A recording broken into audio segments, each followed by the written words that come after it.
The stagecoach rattled into Chisum Ranch, New Mexico, on a scorching afternoon in June of 1878, carrying a woman who had not spoken aloud in 3 years, and a secret that weighed heavier than the dust-covered trunk at her feet. Fiona Palmer pressed her gloved hand against the window, watching the sprawling cattle operation come into view through waves of desert heat. The main house stood proud against the endless sky, surrounded by corrals and outbuildings that spoke of prosperity and hard work. She had answered an advertisement for a housekeeper position, sent her references through an intermediary, and received acceptance without ever having to explain why her previous employer had listed her duties as cleaning, cooking, and absolute silence. Mrs. Blackwell of Boston had made it clear that a woman's voice was an unwelcome disturbance in a proper household. And after 3 years of communicate through notes and gestures, Fiona had almost forgotten what her own voice sounded like. The driver helped her down, and she stood in the yard clutching her carpetbag while ranch hands moved about their business. Horses stamped in the corral, cattle lowed in the distance. The air smelled of sage and leather and possibility. "You must be Miss Palmer." A man emerged from the house, tall and lean with sun-bronzed skin and eyes the color of new denim. He wore working clothes dusty from the range, and his dark hair curled slightly at his collar.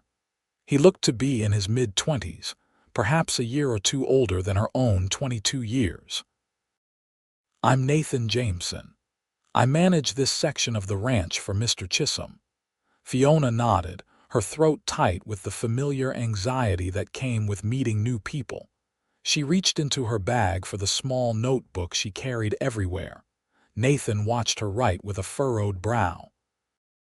When she handed him the paper, he read aloud, "Thank you for the position, Mr. Jameson. I will work very hard. I hope my condition will not be a problem." He looked up, confusion clear in his expression. "What condition would that be, Miss Palmer?" she wrote again, her hand trembling slightly. "I do not speak." Nathan read the words twice, then studied her face with an intensity that made her want to look away. But something in his gaze was not unkind, only curious and perhaps concerned. "You cannot speak, or you do not speak." The distinction made her pause. No one had ever asked her that before. She wrote carefully, "I was forbidden to speak in my last home. It became habit." Something shifted in Nathan's expression, a flash of anger quickly controlled. "Well, Miss Palmer, you are not in your last home anymore. You are on the Chisum Ranch, and here, if you have something to say, I want to hear it." He said the words with such simple conviction that Fiona felt something crack inside her chest, some wall she had built brick by careful brick. She stared at him, her notebook forgotten in her hands. "I mean it," Nathan continued, his voice gentler now. "If you choose not to speak, that is your right and I will respect it. But if you were silenced by someone else, that ends here. Tell me everything if you want. I want to hear it." Fiona's lips parted, but no sound emerged. 3 years of silence was not undone by kind words, no matter how sincere. She wrote instead, "Thank you. May I see where I will work?" Nathan accepted this with a nod, but something in his eyes suggested he had not forgotten what she had written, that he was the kind of man who remembered things and thought about them long after the moment passed. "Let me show you the house. We have 3 other hands who take meals here, and Mr. Chisum himself stays in the main house when he is not traveling. The previous housekeeper married one of the Cowboys and moved to their own homestead last month." He led her inside, carrying her trunk despite her written protests. The house was large and well built, with thick adobe walls that kept the interior cool.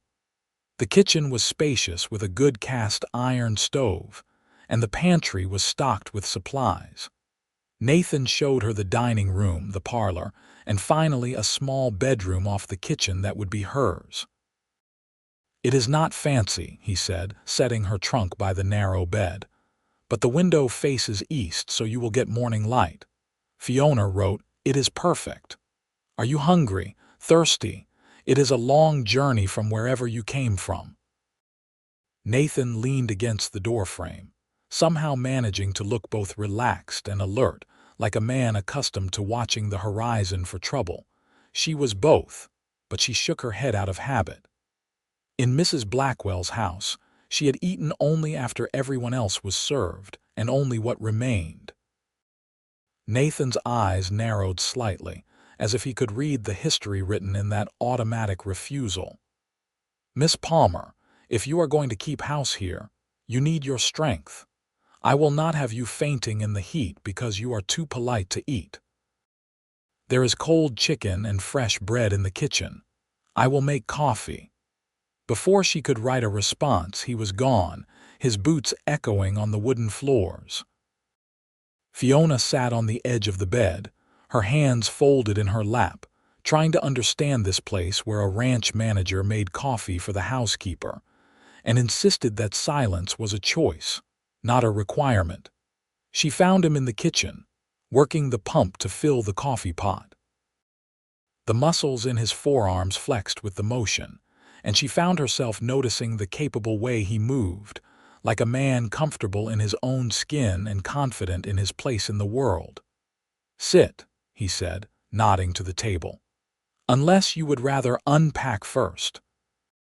"I do not mean to order you around on your first day."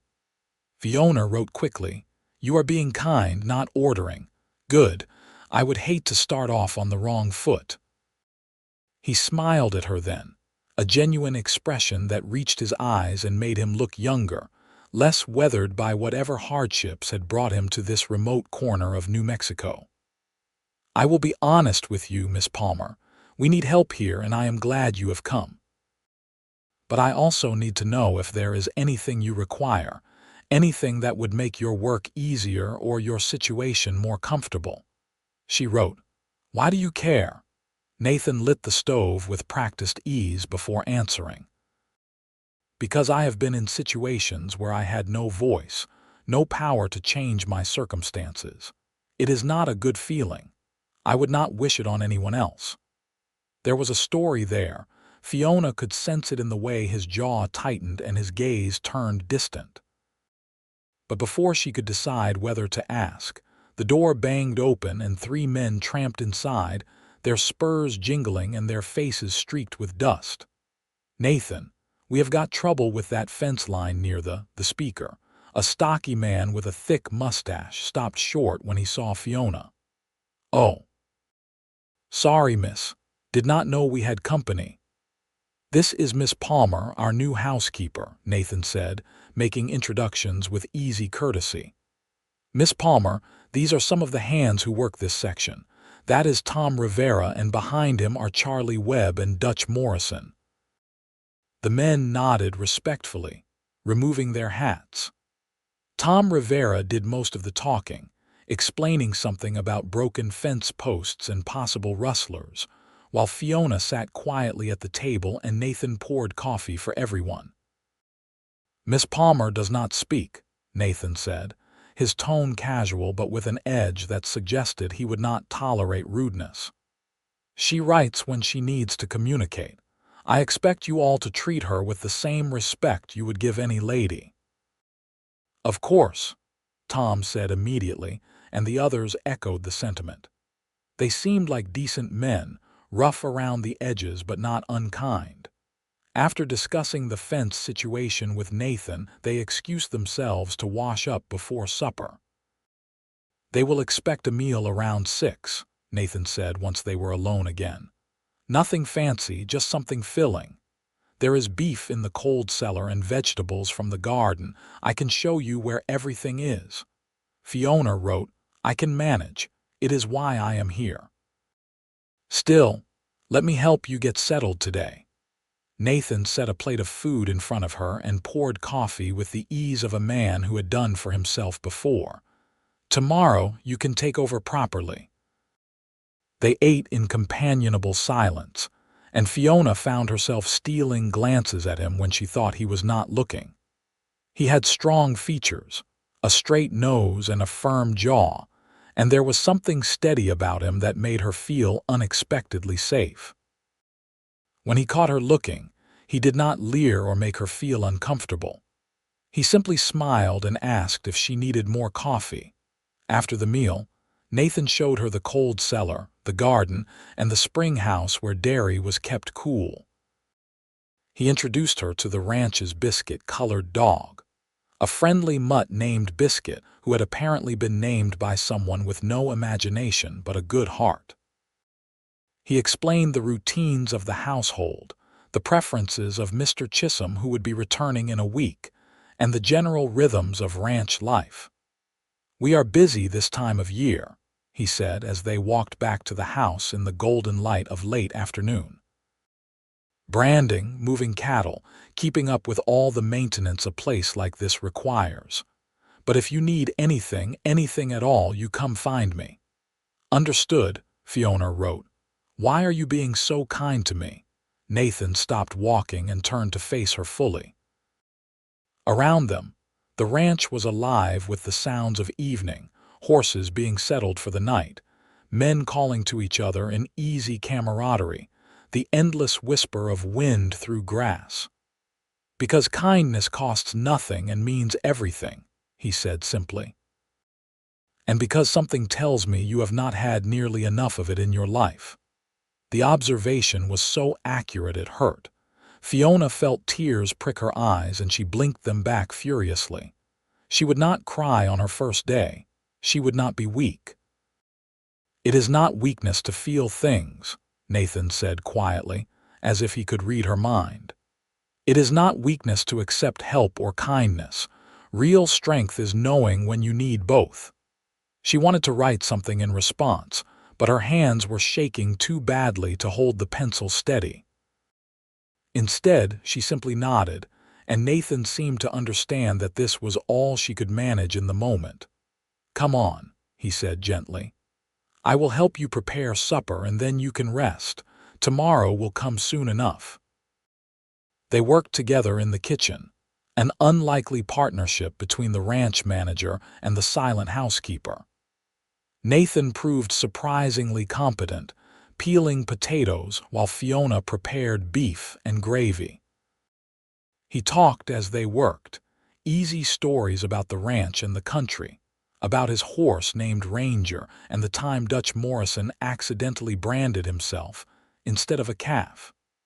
His voice was pleasant, a low rumble that filled the quiet spaces without demanding anything in return. The other men came in for supper, washed and hungry, and they ate with appreciation and minimal talk. Tom Rivera complimented the gravy. Charlie Webb asked politely if there might be biscuits tomorrow. Dutch Morrison ate 3 helpings of everything and looked ready to ask for a 4th before common decency stopped him. After they left, Nathan helped Fiona clean up despite her written protests.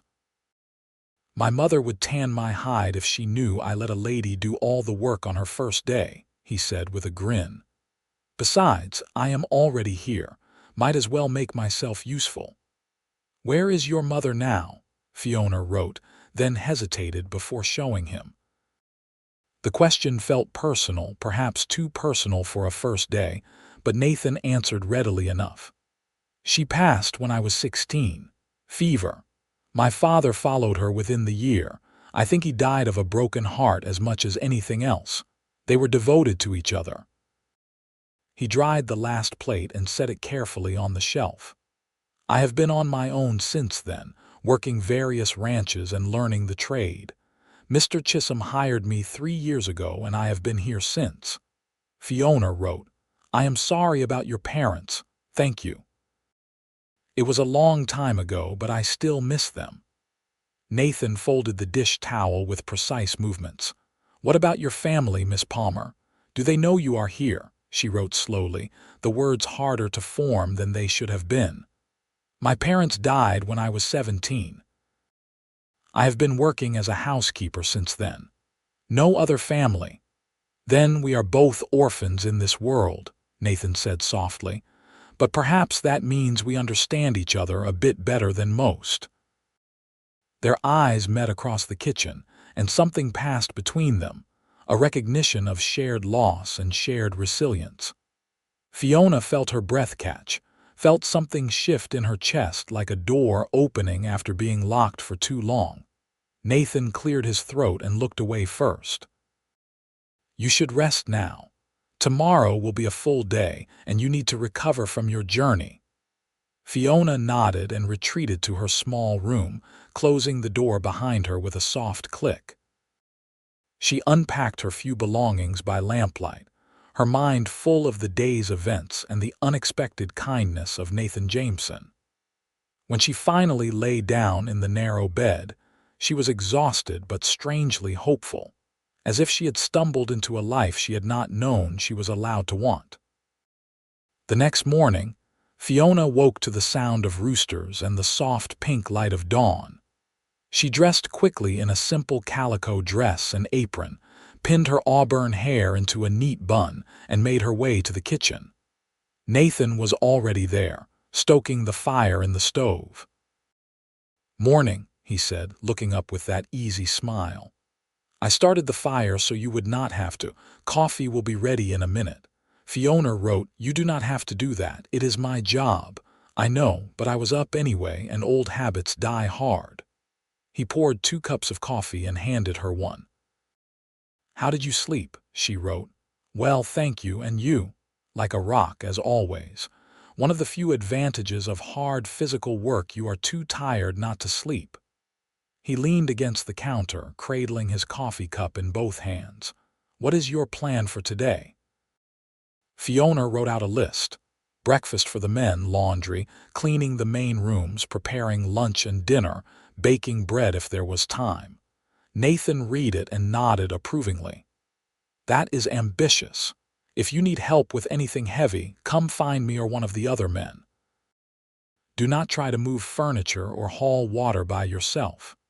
He drained his coffee and set the cup in the sink. "I will be working with the horses this morning if you need me."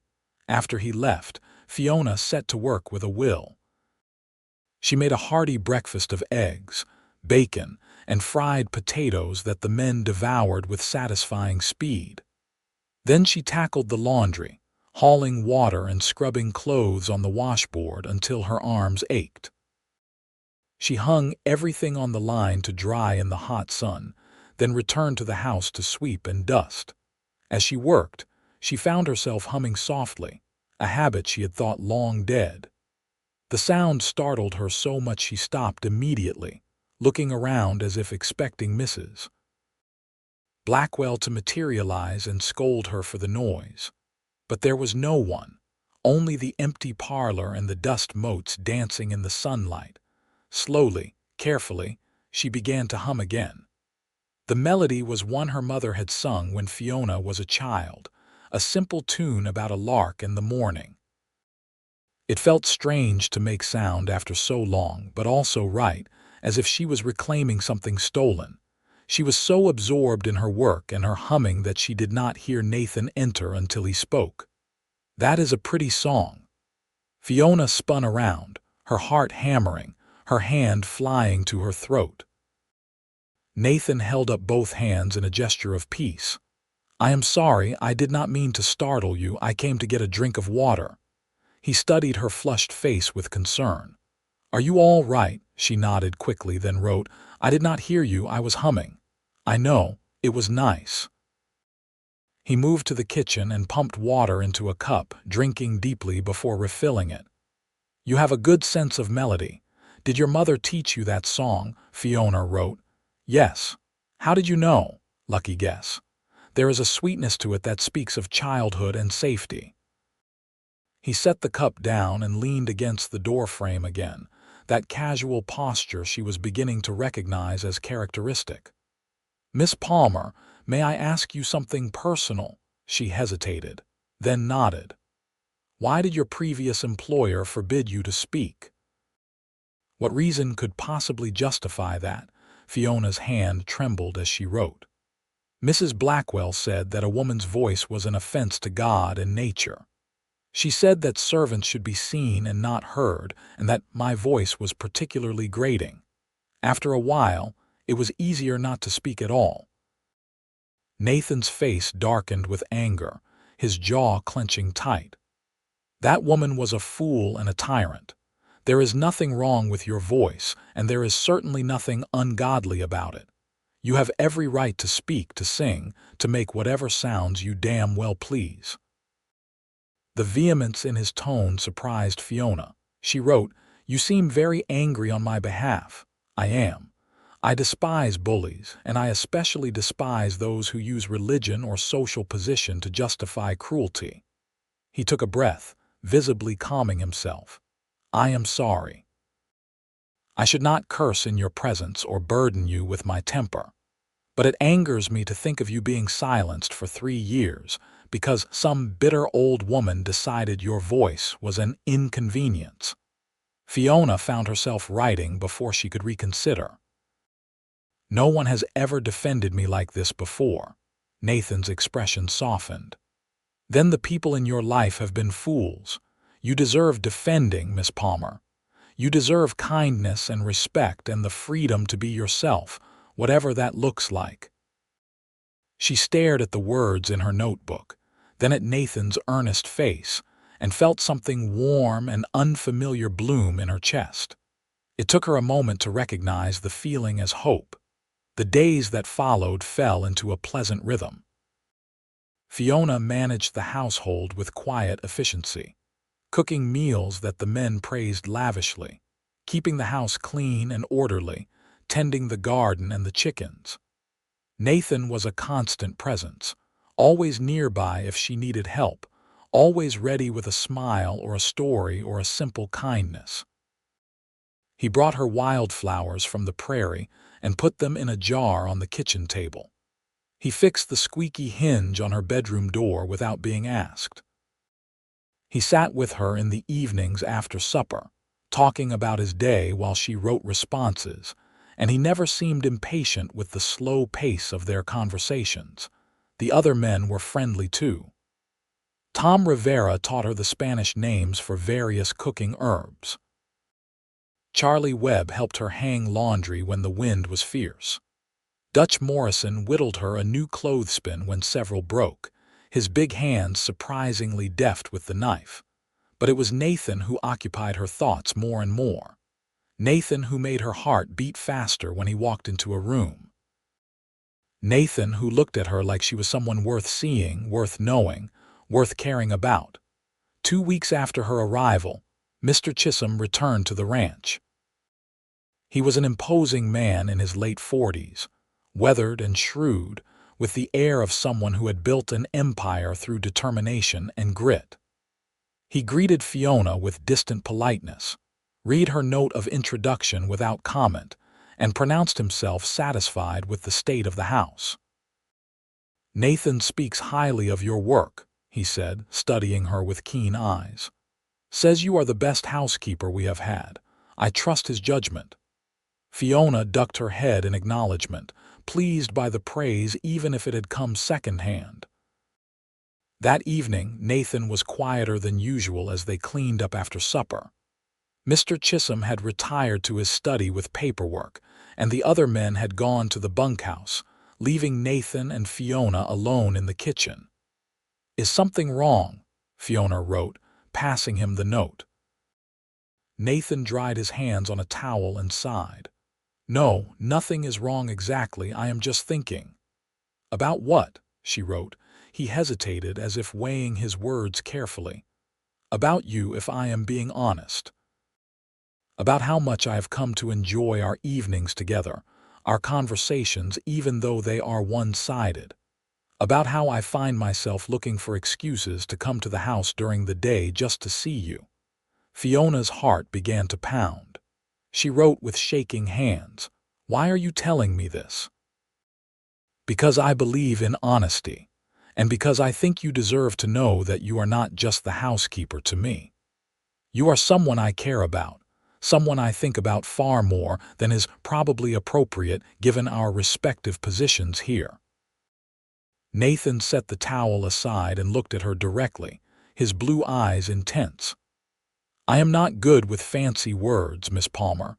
I am just a cowboy who manages cattle and fixes fences. But I know that in the 2 weeks since you arrived, this place has felt more like a home than it ever did before, and I am fairly certain that has everything to do with you." Fiona stared at him, her mind reeling. She wanted to speak, wanted to give him words instead of written notes, but her throat felt tight and her voice remained locked away. She wrote frantically, "I do not know what to say." "You do not have to say anything right now. I just wanted you to know how I feel." Nathan smiled crookedly. "Though if you wanted to run screaming for the hills, I would understand that too." She wrote, underlining the words for emphasis. "I would not run. I think I feel the same way, but I am afraid." "Afraid of what?" Nathan asked gently. Fiona wrote slowly, trying to articulate the tangle of fear and hope in her heart. "Afraid that I am broken somehow. Afraid that 3 years of silence has changed me into someone who cannot be what you need. Afraid that you will realize I am not worth the trouble." Nathan read the words and his expression shifted to something fierce and tender all at once. "Listen to me, Fiona Palmer." It was the first time he had used her given name, and the sound of it on his lips sent a shiver through her. "You are not broken. You are brave and strong and resilient. You survived something that would have destroyed a lesser person, and you came out the other side still capable of kindness and hope. That is not weakness. That is strength." He took a step closer, and Fiona did not retreat. "As for being worth the trouble, that is the stupidest thing I have ever heard. You are worth everything, and I would count myself the luckiest man alive if you would give me a chance to prove it to you." Fiona felt tears streaming down her face, hot and sudden. She had not cried in years, had taught herself to bury emotion as deeply as her voice. But Nathan's words cracked something open inside her, and she found she could not stop the tears any more than she could stop the sun from rising. Hey, it is all right," Nathan said softly, producing a clean handkerchief from his pocket. "I did not mean to make you cry." She took the handkerchief and pressed it to her face, trying to regain control. When she finally looked up, Nathan was still there, patient and steady, waiting for her to be ready. She wrote, her handwriting shaky, "These are not sad tears. I think I am happy, and I do not remember the last time I felt this way." Nathan's face broke into a brilliant smile. "Then cry all you want, Fiona.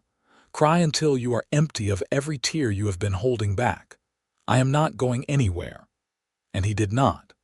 He stood there in the kitchen while Fiona wept, 3 years of silent sorrow pouring out in great gasping sobs that she could not control and did not try to. When she finally exhausted herself, Nathan guided her gently to a chair and brought her water, his touch careful and respectful. "Better?" he asked after she had drunk and wiped her face. Fiona nodded. She wrote, "Thank you for not leaving. I meant what I said. I am not going anywhere, not unless you tell me to." Nathan crouched beside her chair so they were at eye level. "We can take this as slow as you need, Fiona. I am not asking you to make any promises or decisions tonight. I just wanted you to know that I care about you and that I am here if you want me to be." She wrote, "I do want that. I want you to be here. I want to see where this leads." "Good." Nathan's smile was soft and genuine. "Then how about we start simple? Tomorrow is Sunday, and Mr. Chisum has given everyone the afternoon off. Would you like to take a ride with me? I can show you some of the prettier parts of the ranch, and we can pack a lunch." Fiona wrote immediately, "I would like that very much. Then it is a date." Nathan stood, offering her his hand to help her up. "Now you should get some rest. Crying is exhausting business." She took his hand, and the warmth of his palm against hers felt like a promise. As she walked to her room, she glanced back to find him still watching her, his expression unguarded and hopeful. She gave him a small wave, and he returned it with a grin that made her heart flutter like a trapped bird finding open sky. That night, Fiona lay in bed and practiced speaking in a whisper. "Nathan," she said, just a breath of sound. "Nathan Jameson." It felt strange and scary and wonderful to use her voice, even in this small way. She said his name again and again until she fell asleep, dreaming of blue eyes and gentle smiles and the possibility of being heard. Sunday dawned clear and bright, the sky a flawless blue that stretched from horizon to horizon. Fiona woke early despite her late night, too excited to sleep. She chose her best dress, a blue calico with white flowers, and took extra care with her hair, pinning it up with a few soft curls framing her face. Nathan met her after breakfast, leading 2 horses already saddled and ready. One was his own Ranger, a sturdy bay gelding with a white blaze. The other was a gentler mare named Daisy, perfect for a rider who had not been on a horse in years. "Have you ridden much?" Nathan asked as he helped Fiona into the saddle, his hand steadying her waist. She wrote quickly, balancing the notebook on the saddle horn. "Not since I was a girl." "I may be rusty. Daisy will take care of you. She is the calmest horse on the ranch." Nathan swung up onto Ranger with easy grace. "We will take it slow."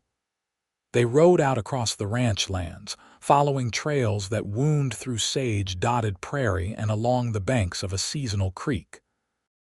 Nathan pointed out landmarks and told stories about the land, about cattle drives and roundups, about the hard work and occasional danger of ranch life. Fiona listened, drinking in every word, marveling at how comfortable it felt to be with him like this. After an hour of riding, they reached a spot where the creek widened into a small pond, surrounded by cottonwood trees that provided blessed shade. Nathan dismounted and helped Fiona down, his hands lingering at her waist a moment longer than strictly necessary. "This is my favorite spot on the whole ranch," he said, pulling a blanket and a packed lunch from his saddlebag. "It is quiet here, peaceful, good for thinking." They spread the blanket under the trees and sat down to eat the lunch Fiona had prepared. Cold chicken, fresh bread, cheese, and early apples from the ranch's small orchard. For a while, they ate in comfortable silence, listening to the rustle of leaves and the soft murmur of water. "Can I ask you something?" Nathan said eventually, setting aside his plate. Fiona nodded, reaching for her notebook. "You think you will ever want to speak again? Out loud, I mean." He held up a hand quickly. "I am not saying you should or that there is anything wrong with writing. I just wonder if it is something you miss or if you are content with how things are." Fiona thought about the question seriously. She wrote, "I think I want to try, but I am scared. What if I have forgotten how? What if my voice really is as terrible as Mrs. Blackwell said?" Nathan read this and shook his head firmly. "That woman filled your head with lies. There is nothing wrong with your voice, Fiona, but I understand being scared. Fear is natural when you have been hurt." She wrote, "Will you help me, if I decide to try, of course? Anything you need." Nathan's expression was earnest. "Though I meant what I said before, you do not have to speak if you do not want to. I am falling for you just as you are." The words "falling for you" made Fiona's heart skip. She wrote, her hand shaking slightly, "You are falling for me." "Head over heels," Nathan admitted with a crooked smile. "I know it is fast and probably foolish, but I have never been one to fight my feelings. From the moment you stepped off that stagecoach, I felt something, and every day since has only made it stronger." Fiona stared at the words she had written, then at Nathan's open, honest face. She took a deep breath, feeling it fill her lungs, feeling the air move through her throat where her voice lived, trapped but not gone. "Nathan," she whispered, the word barely audible but unmistakable. His eyes widened. "Fiona, did you just—" She nodded, her eyes filling with tears again. Nathan, she repeated, a little louder this time, her voice rusty and uncertain but real. Oh, sweetheart. Nathan closed the distance between them, taking her hands in his. Say it again, please. Nathan, Fiona said, and then she laughed, a sound she had not made in 3 years, rusty and strange but absolutely genuine. Nathan Jameson. Your name is Nathan Jameson, and I am falling for you too. The words came easier now, tumbling out in a rush. Her voice was hoarse from disuse, and she had to stop frequently to clear her throat, but Nathan listened to every word like it was precious, like she was precious. I was so scared, she said, the words catching. So scared that I had lost myself, that I would never be whole again. But you made me feel safe enough to try. You made me believe I was worth hearing. You are, Nathan said fiercely. You are worth hearing, Fiona Palmer. You are worth everything. And then he kissed her, soft and sweet under the cottonwood trees, and Fiona felt the last of her walls crumble. She kissed him back, pouring 3 years of silence and loneliness into the connection. And Nathan held her like she was something precious, something to be cherished and protected. When they finally pulled apart, both breathless, Nathan rested his forehead against hers. That was my first kiss, he admitted. I wanted it to be special, and it was, more than I ever imagined. Mine too, Fiona whispered, her new voice still shaky but growing stronger. I am glad we had our firsts together. They sat by the pond for hours, talking and laughing, making up for lost time and lost words. Fiona's voice grew steadier with use, and though it tired quickly, she was determined to keep trying. Nathan listened to everything she had to say with perfect attention, asking questions and telling stories in return, building a conversation that was equal and free. When the sun began to sink toward the horizon, they reluctantly packed up and rode back to the ranch. Fiona was exhausted but exhilarated, her throat sore but her heart light. As they approached the house, Nathan reached over and squeezed her hand. Thank you for today, he said, for trusting me with your voice and your heart. Thank you for wanting to hear them, Fiona replied, marveling at how natural it felt to speak to him now, as if she had never been silent at all. The next weeks passed in a blur of happiness and discovery. Fiona continued her work as housekeeper, but now she sang as she worked, soft melodies that filled the house with music. The ranch hands were surprised but delighted by this change, and they quickly adjusted to having conversations with her instead of reading notes. Nathan courted her properly, with evening walks and Sunday rides, with small gifts of wildflowers and ribbons, with stolen kisses in the barn and lingering looks across the dinner table. Mr. Chisum noticed and approved, telling Nathan privately that he had never seen the young man so happy. You are thinking of marrying her, Mr. Chisum said one evening, not quite a question. I am, Nathan admitted. Is that a problem, sir? Not at all. She is a good woman and you are a good man. You have my blessing for what it is worth. Mr. Chisum smiled slightly. But do not wait too long. Life is short, Nathan. When you find something worth holding on to, you hold on tight. Nathan took the advice to heart.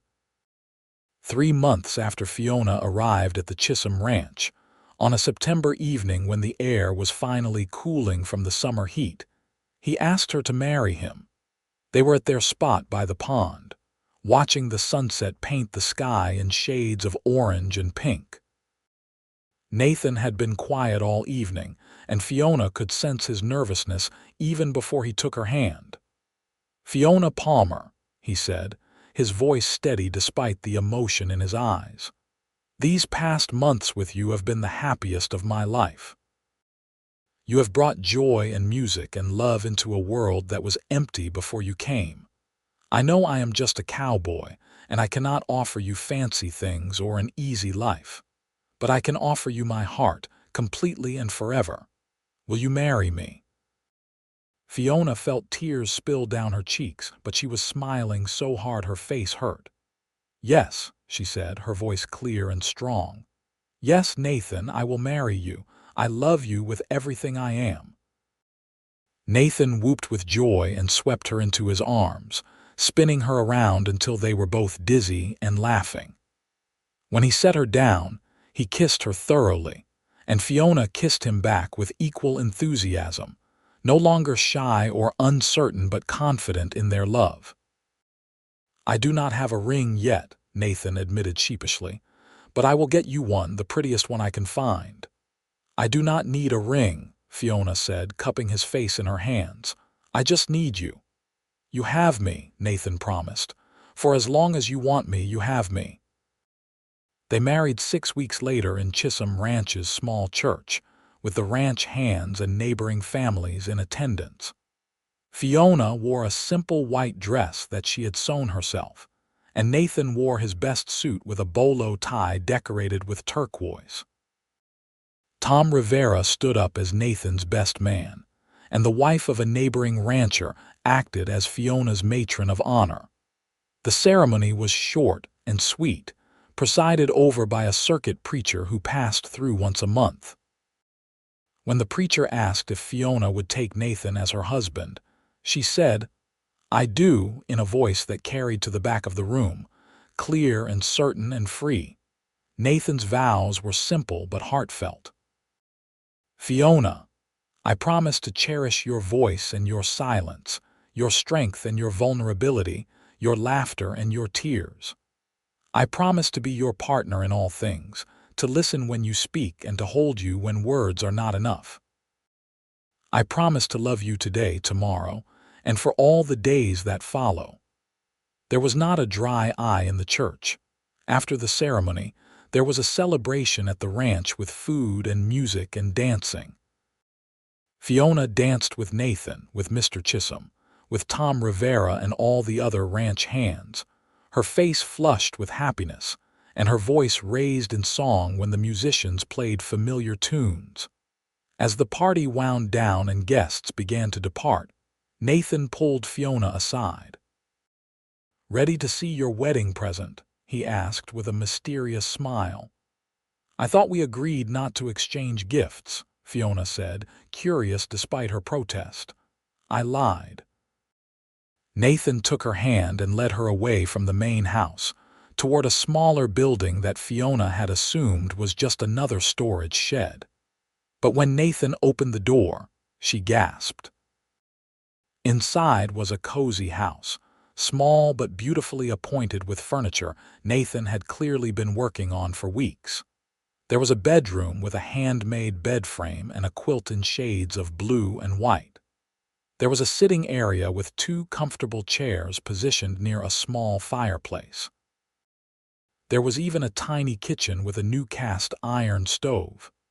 "I know you have been living in that little room off the main house's kitchen," Nathan said, watching her reaction anxiously. "But I wanted us to have our own place, somewhere that is just ours. I have been fixing this up in my spare time with help from the other hands. Mr. Chisum gave us permission to live here as long as we want. What do you think?" Fiona turned to him with tears streaming down her face. "It is perfect," she said. "You are perfect." "I cannot believe you did this for me." "For us," Nathan corrected gently, pulling her into his arms. "Everything I do from now on is for us." That night, they lay together in their new bed, wrapped in each other's arms and listening to the sounds of the ranch settling into sleep. Fiona rested her head on Nathan's chest, feeling the steady beat of his heart beneath her ear. "Tell me something," Nathan said softly, his fingers tracing lazy patterns on her arm. "What do you dream about now?" Fiona thought about the question, about all the dreams she had locked away during her years of silence. "I dream about having a family," she admitted. "Children who grow up knowing they can speak and sing and laugh as much as they want.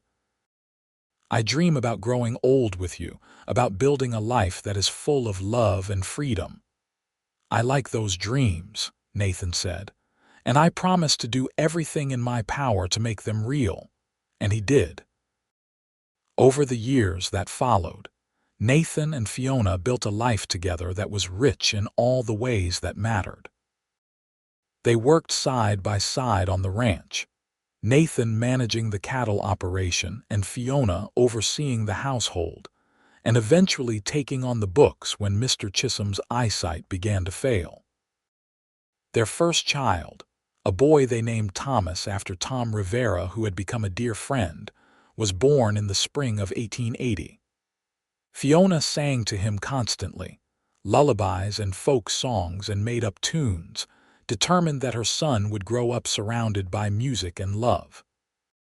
Nathan was a devoted father, patient and playful, teaching Thomas to ride almost before the boy could walk. 2 years later, a daughter arrived, whom they named Rose for the wild roses that grew near their special spot by the pond. Rose had her mother's auburn hair and her father's blue eyes, and she was fearless from birth, keeping her parents constantly on their toes. A third child, another boy named Samuel, came along in 1885, completing their family. Samuel was quieter than his siblings, thoughtful and observant, with a gift for drawing that amazed everyone who saw his work. The children grew up on the ranch, learning the value of hard work and the importance of kindness.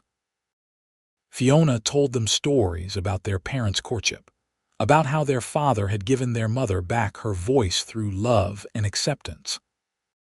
The children never quite understood why this was so remarkable until they were older, but they absorbed the lesson nonetheless. That love meant accepting people as they were, not trying to change them into something else. Nathan and Fiona's marriage deepened with time, weathering the inevitable challenges that came with ranching life. There were hard years when drought threatened the cattle, and harder years when illness swept through the territory. There were disagreements and frustrations, moments when the weight of responsibility felt overwhelming. But through it all, they held onto each other and the promises they had made. Nathan never stopped encouraging Fiona to speak her mind, to share her thoughts and feelings without fear. Fiona never stopped being grateful for the man who had seen her silence not as convenient, but as a tragedy to be healed. In 1890, Mr. Chisum passed away, leaving the section of the ranch that Nathan managed to Nathan and Fiona in his will. It was a generous gift that secured their future and their children's futures. Nathan accepted the responsibility with solemn determination, vowing to honor Mr. Chisum's legacy by running the ranch with integrity and care. The years continued to pass, marked by the milestones of family life. Thomas grew into a skilled rancher like his father, eventually marrying a schoolteacher from town. Rose proved to have a head for business and took over managing the ranch's finances, much to everyone's surprise and delight. Samuel pursued his art, creating paintings of the New Mexico landscape that captured the beauty and harshness of the land they called home. On their 20th wedding anniversary, Nathan and Fiona returned to the pond where he had proposed, where she had first spoken his name aloud. The cottonwood trees were larger now, their shade deeper and more welcoming. The pond reflected the sky like a mirror, perfect and undisturbed. "Remember the first time we came here?" Nathan asked, his arm around Fiona's waist as they stood looking at the water. "I remember everything about that day," Fiona said, leaning into his warmth. "I remember being terrified and hopeful all at once. I remember thinking that you were too good to be true, that somehow I would wake up and find myself back in that terrible house in Boston." "But you did not," Nathan said softly. "No, I did not, because you were real and your love was real and everything you promised me came true." Fiona turned to face him, putting her hands on his chest. "You gave me my voice back, Nathan, not just literally, but in every way that matters. You gave me the courage to be myself, to want things, to dream again. You did the same for me, Nathan said, covering her hands with his own. Before you came, I was just existing, going through the motions of life without really living. You showed me what it meant to be truly alive, to feel deeply, to love completely.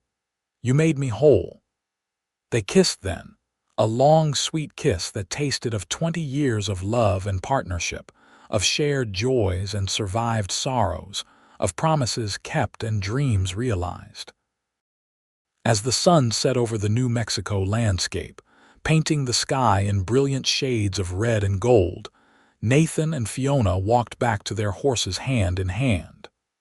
The ranch spread out before them, a testament to their hard work and dedication.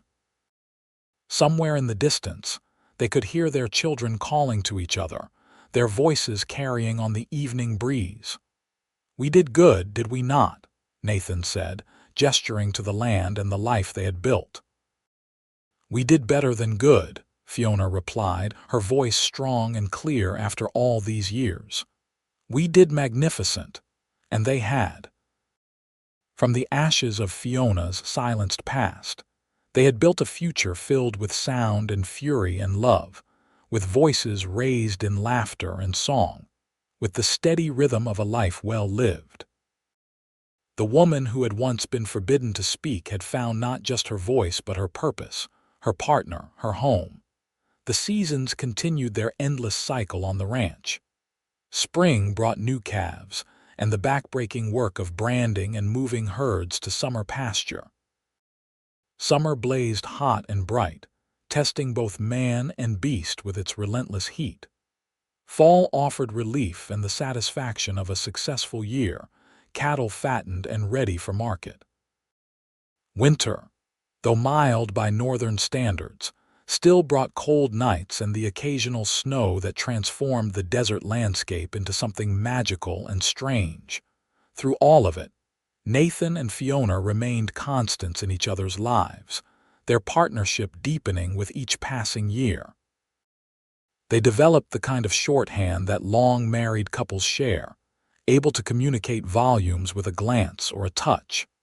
Fiona still wrote notes sometimes, especially when her voice grew tired after a long day, and Nathan read them with the same careful attention he had shown from the beginning.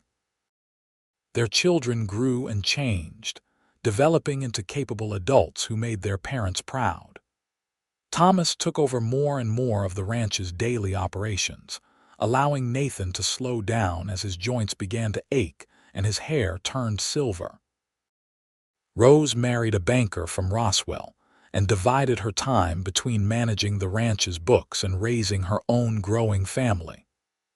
Samuel's artwork gained recognition beyond New Mexico, and he eventually opened a small gallery in Santa Fe while maintaining his ties to the ranch and his family. Grandchildren arrived, a noisy and joyful bunch who ran wild across the ranch during summers and holidays. Fiona delighted in them, telling them stories and teaching them songs, making sure they understood their family history and the values that had built it. Nathan taught them to ride and rope, passing on skills that had been passed to him decades before. On a crisp morning in October of 1898, 20 years after they had first met, Nathan woke early and watched Fiona sleep in the soft dawn light. She was in her early 40s now, her auburn hair threaded with silver, tiny lines etched around her eyes and mouth by years of smiling and squinting into the sun. She was more beautiful to him than ever, her beauty now informed by everything they had lived through together. As if sensing his gaze, Fiona's eyes opened. "Good morning," she murmured, her voice still husky with sleep. "Good morning, my love," Nathan replied, leaning over to kiss her forehead. "I was just thinking how lucky I am. Feeling sentimental in your old age," Fiona teased, stretching languidly. "I am not old, I am experienced." Nathan grinned, then grew more serious. "But yes, I suppose I am feeling sentimental. I was thinking about the day you arrived, how nervous you looked stepping off that stagecoach, how my heart knew even then that my life was about to change." Fiona rolled onto her side, propping her head on her hand. "Do you ever wonder how things might have been different if I had taken a different job or if someone else had hired me first?" "Never," Nathan said firmly. "Because even if those things had happened, I believe we would have found each other somehow. Some things are meant to be." "You old romantic," Fiona said fondly, but her eyes were bright with emotion. They rose and dressed, beginning another day on the ranch. But as they moved through their familiar routines, preparing breakfast and checking on the animals and reviewing the day's tasks with Thomas, there was an awareness between them of how precious their ordinary life truly was. How easily it could have been otherwise. How grateful they were for every single day.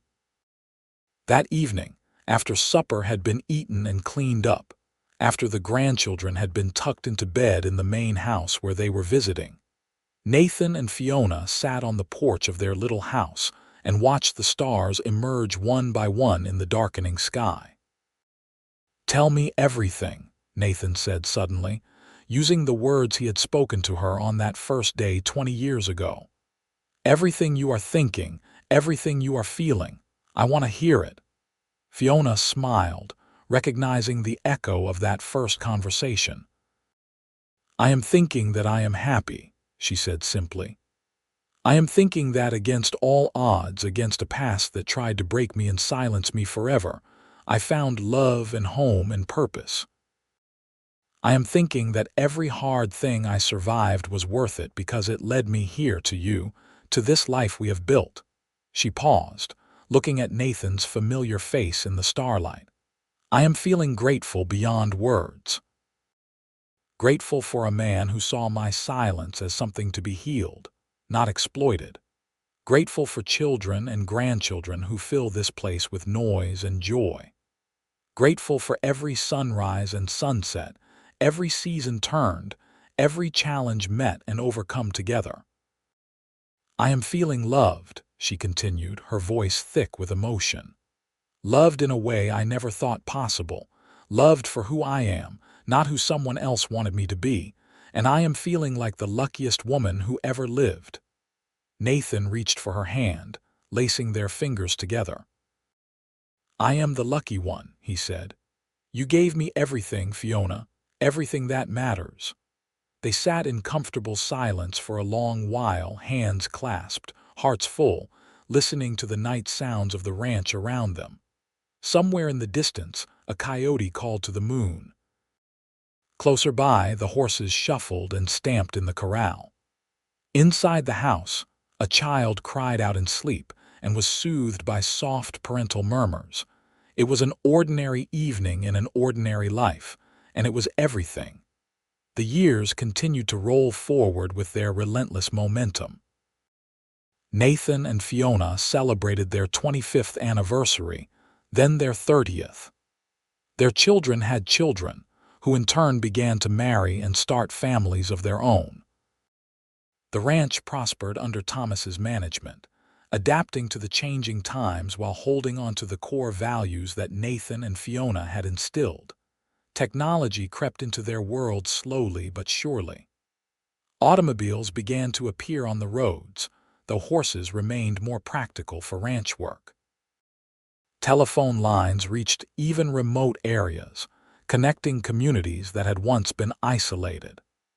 The 20th century brought changes that would have been unimaginable when Fiona first stepped off that stagecoach in 1878. Through it all, Nathan and Fiona remained anchored to each other and to the land they loved. They aged gracefully, their bodies slowing but their spirits undiminished. Nathan's hearing began to fail in his 60s, a bitter irony that was not lost on either of them.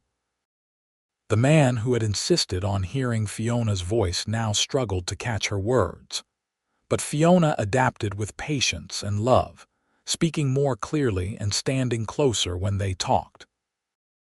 And sometimes, late at night when words were difficult, they returned to the old habit of written notes passed back and forth in the lamplight.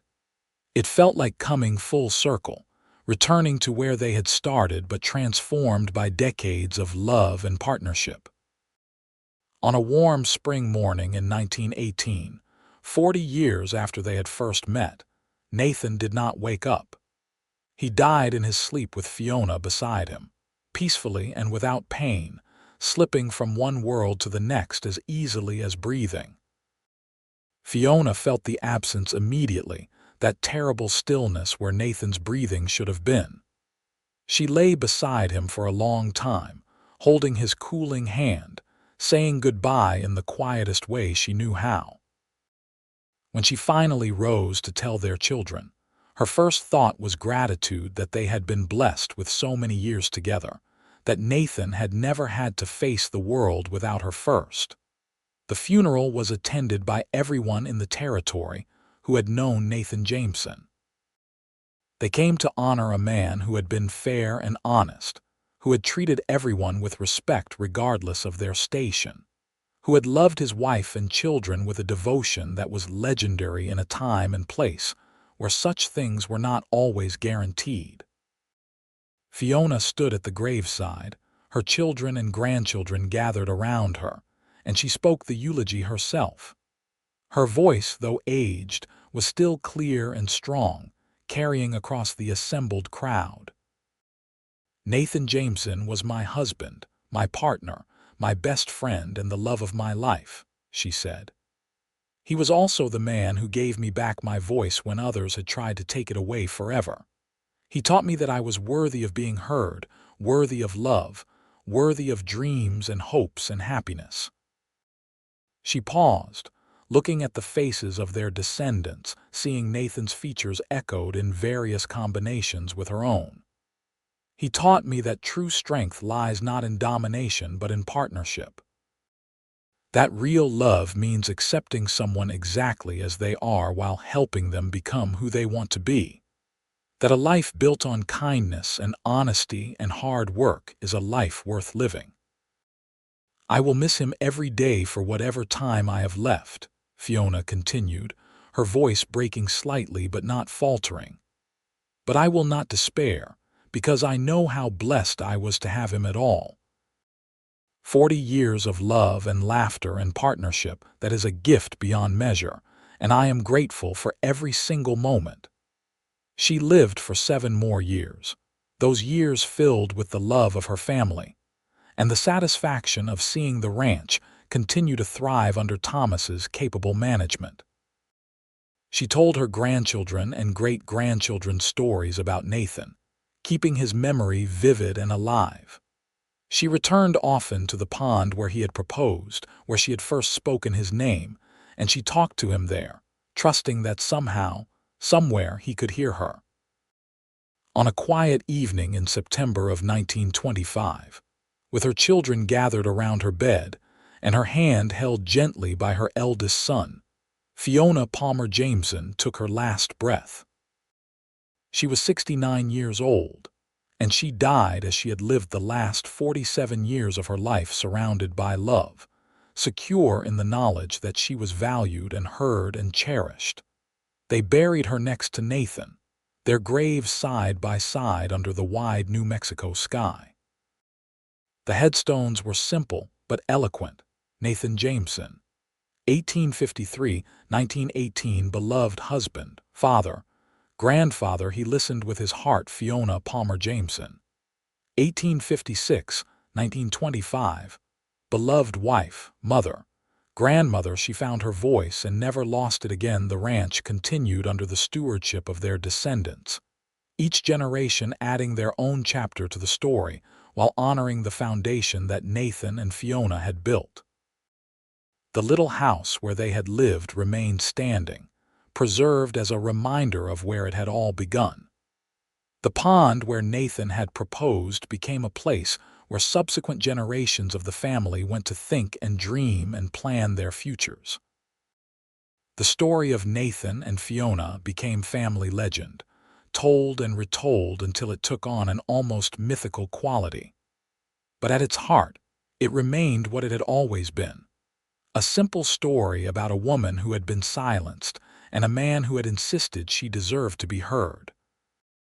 A story about healing and hope, about the transformative power of love and acceptance, about two people who found each other against the odds and built something that lasted long after they were gone. Years turned into decades, decades into a century. The old ways of the Wild West faded into history, preserved in photographs and memories and stories.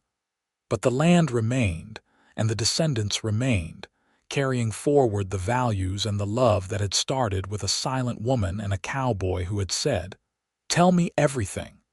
I want to hear it." And in the end, that was the greatest legacy of all. Not the land or the house or the material things they had accumulated, but the example they had set.